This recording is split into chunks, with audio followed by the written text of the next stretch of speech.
তিন জায়গায় প্রয়োজনে মিথ্যা বলা যায়। কয় জায়গায়? মিথ্যা বলতে তাওরিয়া, মানে কথা একটু ঘুরিয়ে বলবেন। এক নাম্বার, আপনার ওয়াইফকে খুশি করার জন্য, সে একটু এরকম না বলে একটু কৌশল করে বললে খুশি হবে, ওটা বলা যায়। দুই নাম্বার, জীবন মরণের ব্যাপার, জান বাঁচানোর জন্য একটু কৌশল করে ঘুরিয়ে বললেন, এটা জায়েজ। তিন নাম্বার, দুইজন ঝগড়া লাগছে, তাদেরকে মিলিয়ে দেওয়ার জন্য কৌশল করে একটু মিথ্যা বলা, ঘুরিয়ে বলা যায়। দুইজনের মধ্যে দেখলেন যে সম্পর্ক খারাপ, একজনরে বললেন, ভাই সে তো ওই দিন আপনার ব্যাপারে অনেক প্রশংসা। কি আমার ব্যাপারে প্রশংসা? তার সাথে তো আমার মারাত্মক সম্পর্ক। কি বললো?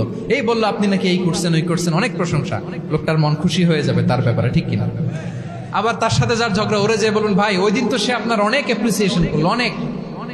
সে তো অবাক, কি বলে কি আমার।